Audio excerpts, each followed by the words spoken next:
아가서 5장 1절에서부터 7절까지 말씀 다 함께 합독으로 드리겠습니다. 아가서 5장 1절에서부터 7절까지 말씀 합독 드리겠습니다.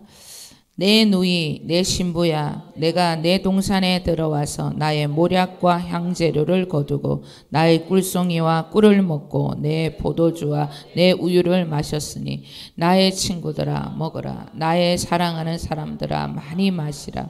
내가 잘지라도 마음은 깨있는데 나의 사랑하는 자의 소리가 들리는구나. 문을 두드려 이르기를 나의 누이 나의 사랑 나의 비둘기 나의 완전한 자야 문을 열어다오. 내 머리에는 이슬이 내 머리털에는 밤 이슬이 가득하는구나.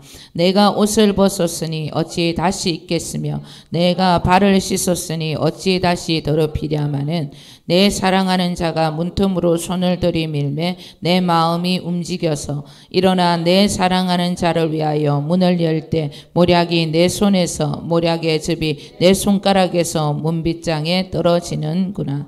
내가 내 사랑하는 자를 위하여 문을 열었으나 그는 벌써 물러갔네. 그가 말할 때에 내 혼이 나갔구나. 내가 그를 찾아도 못 만났고 불러도 응답이 없었도다. 성화를 순찰하는 자들이 나를 만나매 나를 쳐서 상하게 하였고 성벽을 파수하는 자들이 나의 겉옷을 벗겨 가졌도다. 아멘. 요한복음 15장 7절 우리 다 함께 읽겠습니다. 너희가 내 안에 거하고 내 말이 너희 안에 거하면 무엇이든지 원하는 대로 구하라. 그리하면 이루리라. 아멘. 이 말씀은 신랑 되신 주님과 하나 된 신부들의 기도. 신부들은 하나님의 자녀들인 우리를 뜻합니다. 그 신부들의 기도와 간구는 언제나 하늘나라에서 예스일 수밖에 없다. 그렇게 말씀하시는 그런 말씀인 것입니다. 신부인 술라미 여인은 자기를 위한 삶에서 벗어나 이제는 신랑 되신 주님을 위한 삶의 영역 속으로 더 깊이 들어갑니다.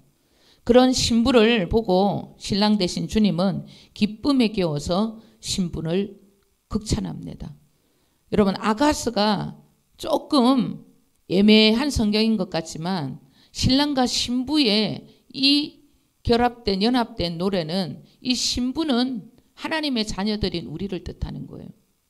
그리고 신랑은 이 솔로몬 왕은 우리 주님을 뜻하는 겁니다. 이 둘의 완전한 사랑, 하나님의 자녀와 주님과의 완전한 그런 깊은 사랑의 노래다. 그렇게 생각하시면 됩니다. 어려울 것 없어요. 신랑 나오고 신부 나오고 뭐 또 술람이 나왔다가 또 솔로몬 나왔다가 이러는데 헷갈리는데 헷갈린 거 하나도 없어요. 그냥 신부 이러면은 아, 우리를 뜻하는구나. 신랑 이러면 아, 예수님을 뜻하는 거구나. 이렇게 여러분 이해하시면 됩니다. 주님이 우리를 아주 기쁘시게 여기는 때가 어느 때냐면 그리스도의 마음으로 영혼들에게 주님의 사랑과 복음을 전할 때입니다. 술라미 여인은 그런 마음으로 영혼들을 사랑하고 신랑 되신 주님을 전하는 일에 조금도 부족함이 없었습니다. 뿐만 아니라 영혼들을 위한 영적인 전쟁에도 부족함 없이 싸울 준비가 되어 있었던 사탄의 어떤 계략에도 능히 이길 자신이 있었던 믿음의 용사가 되었던 것입니다. 그런 신부의 믿음을 주님이 너무 신랑 되신 주님이 너무 기뻐하셔서 이 신부를 더 최고의 신부로 만들어주고 싶어. 신부는 우리들입니다. 예, 우리를 더 깊은 엄밀한 당신의 처소 하늘의 보좌로 우리를 불러주시는 것입니다. 그 하늘 보좌에는 복음의 깊은 비밀이 여러분 더 부어지는 곳입니다. 그 비밀, 그 놀라운 계시는 주님이 죽고 부활하시어 하늘 보좌로 승천하신 후에 하나님의 보좌 우편에서 마지막 구속사의 계획을 가지고 생명의 성령의 법과 함께 이 땅에 영으로 강림하실 마지막 구속사의 비밀입니다.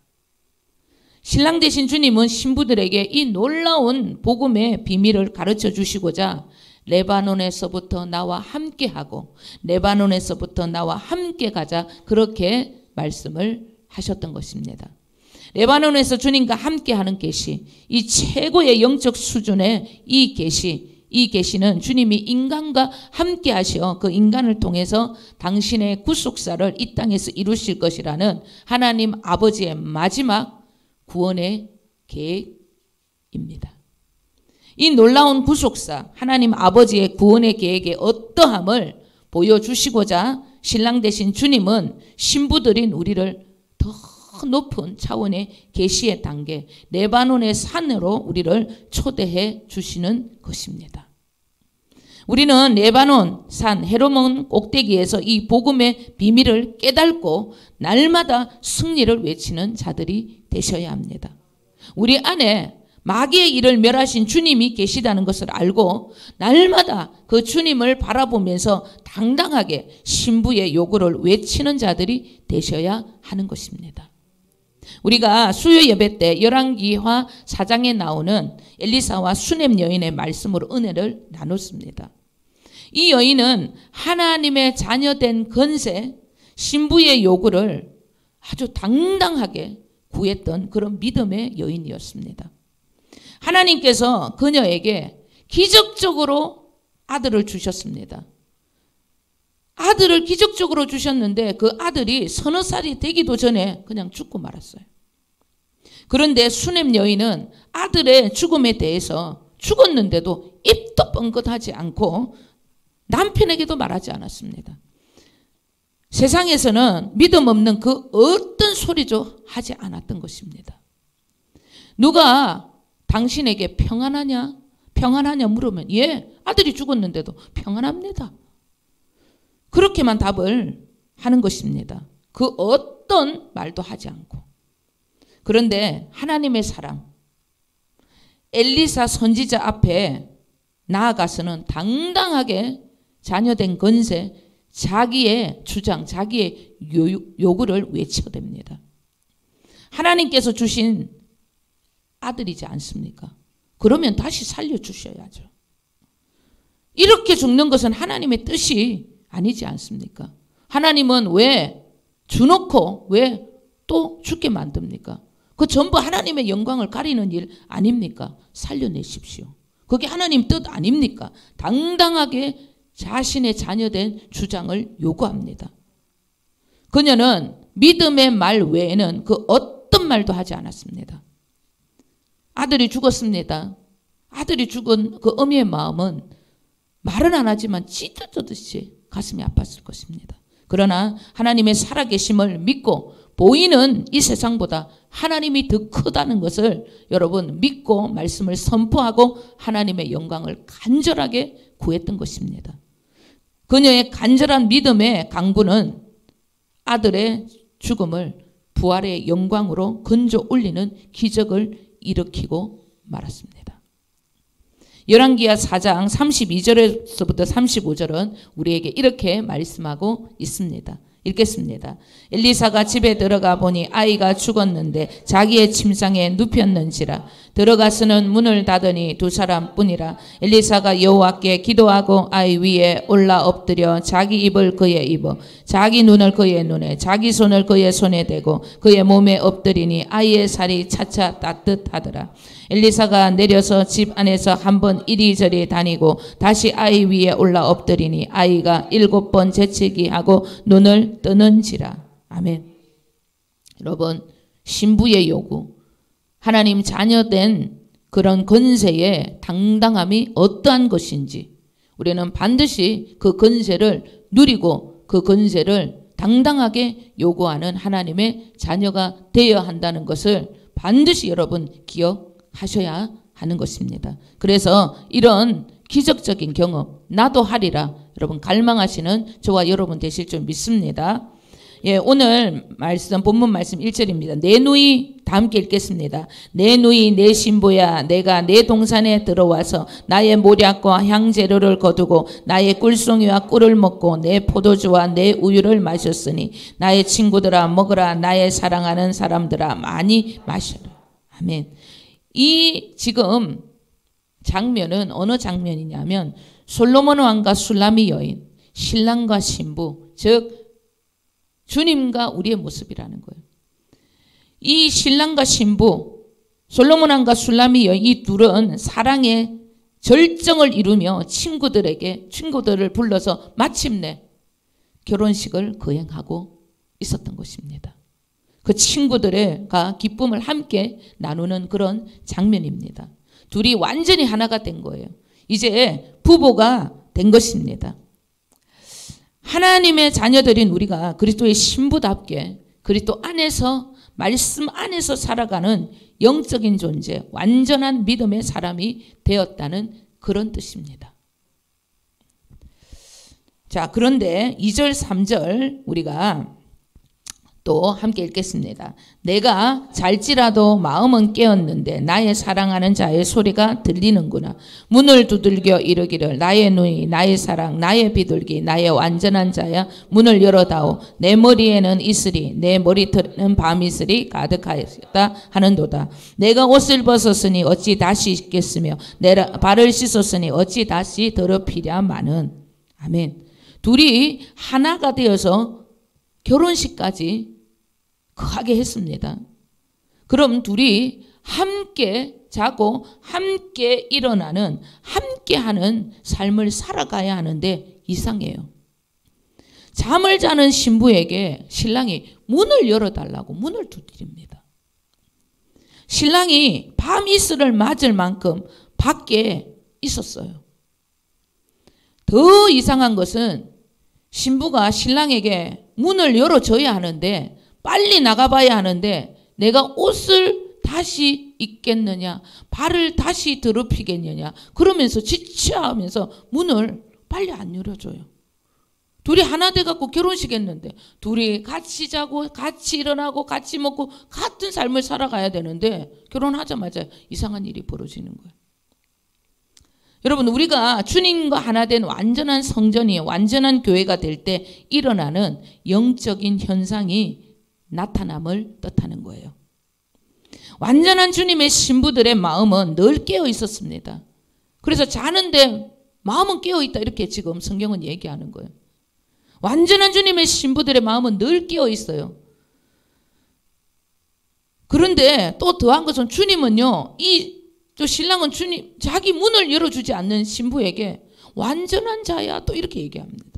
아주 완벽하게 서로를 높여요. 예, 서로 싸우거나 뭐 사랑이 부족하거나 이런 뜻은 아닌 것 같습니다. 주님의 부르심에 뭔지 모르게 신부는 지체하면서 문을 빨리 열어주지 않습니다. 왜? 왜 그런가? 7절이 그 답을 우리에게 주고 있습니다. 우리 다 함께 읽겠습니다. 성안을 순찰하는 자들이 나를 만나매 나를 쳐서 상하게 하였고 성벽을 파수하는 자들이 나의 겉옷을 벗겨 가졌도다. 아멘.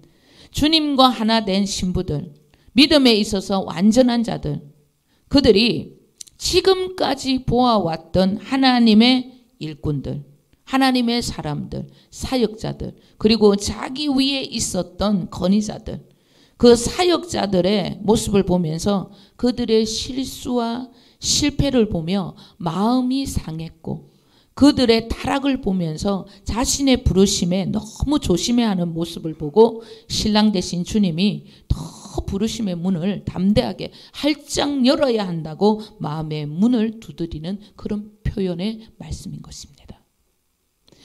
여러분, 이런 모습은 저에게도 있더라고요. 실수하고 실패할까봐 뭔가 또 손해를 볼까봐 담대하게 주의 부르심에 적극적이지 못하고 돌다리도 두들겨보고 가는 그런 조심성이 제게 너무 많은 것을 제가 깨달았습니다. 영적인 분별력이 있으니까 이 사람하고 함께하면 괜히 이럴 것 같고 괜히 먼저 적극적으로 했다가 덮어 써서 내만 손해볼 것 같고 그런 불필요한 조심성이 너무 많음을 제가 말씀을 보면서 깨달았습니다. 그리고 많은 사역자들이 또 제가 함께했던 또 건의자들이 불필요하게 사역들을 넓히고 자신의 능력 밖의 일들을 함으로 무너지는 것을 많이 보았고, 더 나아가서 주님의 임재 없이 인간적인 모임과 집회 등을 보면서 많은 실망감을 느꼈기 때문에 제가 겉옷을 입는 사역의 부르심에 아주 소심해져 있었구나라는 것을 깨달았습니다. 이런 현상은 주님의 부르심을 받은 신부들의 모습, 주님만을 간절히 바라는 신부들에게 많이 나타나는 현상입니다. 실패하지 않고 승리한 믿음의 거장들을 바라보면서 그들이 걸었던 믿음의 길을 담대하게 가야 하는데, 나도 모르게 실패한 사역자들을 보면서 마음이 상했고, 또 내가 가질 겉옷을 그들을 통하여서 빼앗긴 일들이 너무 많았다는 거예요. 한 번도 성공한 사역자들을 모셔본 일이 저에게는 없었거든요. 그렇기 때문에 너무나 많은 그런 조심성이 내 안에서 하나님의 일을 가로막고 있었던 것입니다. 술라미 여인에게도 이런 현상이 있었던 것입니다. 자기 위에 건의자들이 아니한 모습들, 부모도 그렇고 자기 오빠들도 그렇고 그녀에게는 그녀를 보살펴 줄 수 있는 그런 집안의 환경들이 아니었습니다. 건의자들의 아니한 모습들, 그들의 무너졌던 믿음의 그런 모습들을 보고 조심스러웠던 부분들이 너무나 많았다는 거예요. 솔로몬 왕이 신부, 즉 왕비의 건의를 입혀서 너 마음 놓고 일어나면서 적극적으로 네가 할 모든 것들을 내가 밀어줄게, 이렇게 말을 해도 그녀는 주저했던 거예요. 6절을 다 함께 읽겠습니다.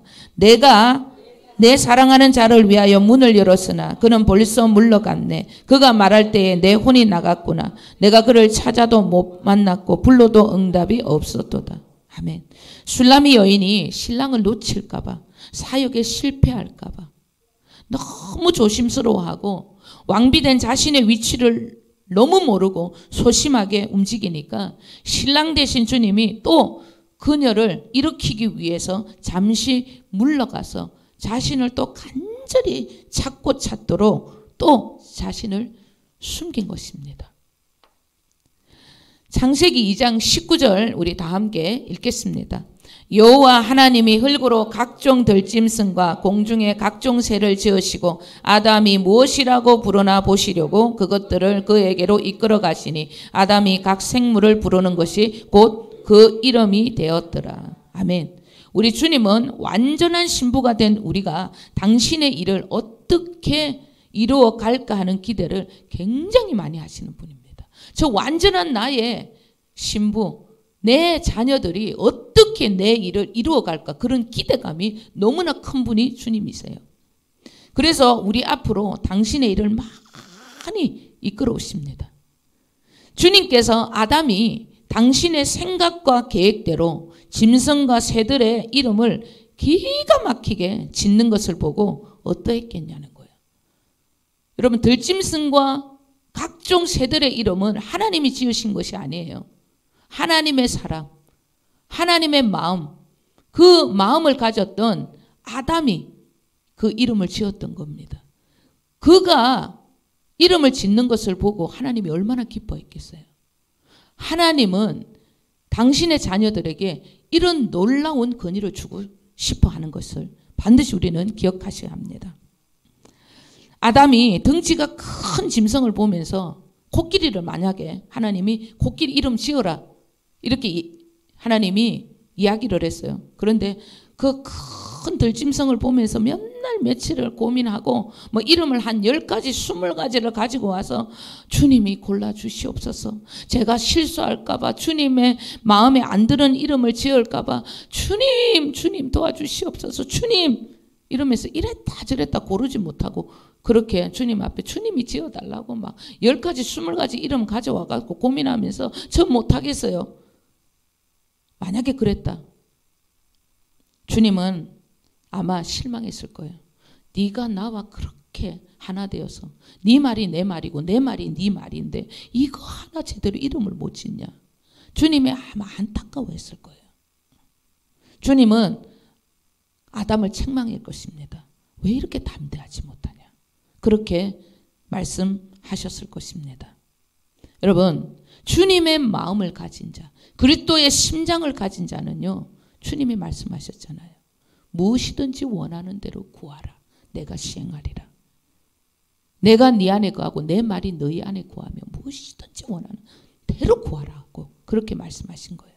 그 말은 내 말이 네 말이고 네 말이 내 말이라는 거예요. 아담이 그 당시 아담의 말이 하나님의 말이었다는 것입니다. 술람이 여인에게 이 놀라운 권세를 주고자 했는데 머뭇거렸던 것입니다. 우리 4절 다 함께 4절 5절 다 함께 읽겠습니다.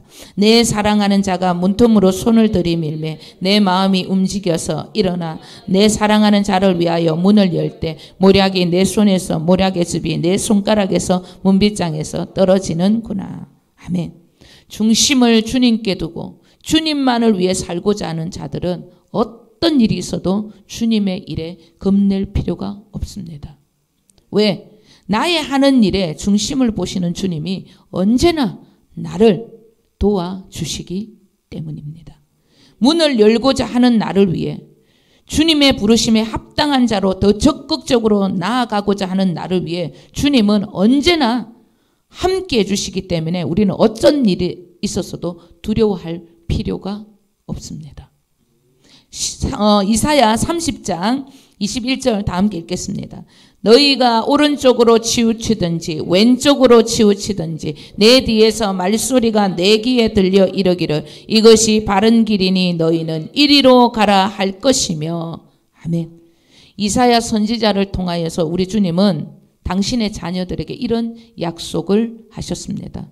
간절히 주님만을 바라고 주님만을 기다리는 자들에게는 언제나 주님의 바른 음성이 그들을 이끌어 주실 것을 지금 약속하고 있는 거예요. 중심이 바른 사람이 주의 길을 가거나 주의 일을 할 때 여러분 주님의 음성이 정확하게 들리지 않아도 담대하게 가도 된다는 거예요. 네가 혹 오른쪽으로 왼쪽으로 치우쳐도 내가 너를 뒤에서 이렇게 똑똑 불러서 여기가 길이다 바른 길로 이끌어 줄 테니까 너는 걱정하지 마. 그렇게 말씀하는 거예요. 우리 주님은 살아계신 하나님이십니다. 만물을 통해서라도 말씀해 주시는 분이시라는 거예요. 그러니 잘못될까 봐 두려워할 필요가 전혀 없다는 거예요. 단 하나, 늘 내 마음이 주님만을 바라보고 있는가? 주님만이 나의 주인인가? 내 중심만 살피신다면 그 어떤 것도 두려워할 필요가 없다는 말씀을 하고 계시는 것입니다. 우리는 더 적극적으로 주님의 사역에 주님의 일에 뛰어들어야 합니다. 나에게 주신 부르심의 겉옷을 이제는 여러분 계속해서 껴입고 달리셔야 하는 것입니다. 실패한 자들을 통해서 마음이 상했거나 겉옷이 벗겨졌던 일들이 있었다면 주저하지 말고 그 겉옷을 여러분 취해서 내 것으로 만들어야 하는 것입니다. 주님의 완전한 신부, 완전한 교회가 된 우리들은 그분의 은혜에 합당한 부르심에 나를 적극적으로 더 내어드려야 하는 것입니다. 우리 에베소서 2장 10절 다 함께 읽겠습니다. 우리는 그가 만드신 바라 그리스도 예수 안에서 선한 일을 위하여 지으심을 받은 자니 이 일은 하나님이 전에 예비하사 우리로 그 가운데서 행하게 하려 하심이니라. 아멘. 우리는 예수 그리스도를 전하는 선한 일을 위해서 지음받은 자들이다. 이렇게 말씀하고 있는 것입니다. 그 선한 일을 위해 우리는 구원을 받았다는 것, 하나님의 자녀가 되었다는 것을 절대 잊어서는 안 되는 것입니다. 여러분, 교회인 우리가 존재하는 이유는 다른 것이 아닙니다. 하나님께서 우리를 통하여서 이루실 당신의 선한 일, 예수 그리스도 안에서 우리가 그의 일을 함께하는 것, 그것밖에 없어요. 하나님께서 우리를 지으신 목적은 예수 안에서 선한 일, 하나님의 그 마지막 구속사의 미션, 영혼 구원의 일을 위해서 우리를 합당하게 불러주셨다는 것입니다. 그러니까 하나님의 이 말씀, 이 명령에 적극적으로 우리는 반응을 해야 돼요. 내 안에 머뭇거리는 것, 내 겉옷을 여러분 벗어났던 것을 입어야 하는 것입니다. 담대하게 주님의 일을 위해서 영혼들을 빼앗아 오는 일에 우리의 전부를 걸어야 하는 것입니다. 주님은 오랫동안 우리에게 많은 투자를 하신 분이십니다. 주님의 투자가 헛되지 않도록 우리는 주님의 완전한 신부, 완전한 교회인 우리들은 더 적극적으로 주님의 사명, 주님의 부르심의 겉옷을 입고 달리셔야 한다는 것을 반드시 여러분 기억하셔야 합니다. 오늘 이 말씀 우리의 마음에 새기시고 우리가 받았던 그 하나님의 부르심에 이제는 합당한 자가 되어서 예수 안에서 선한 일을 위하여서 여러분 달리시는 저와 여러분 되시기를 우리 주 예수 그리스도 이름으로 간절히 축원드립니다. 기도하겠습니다.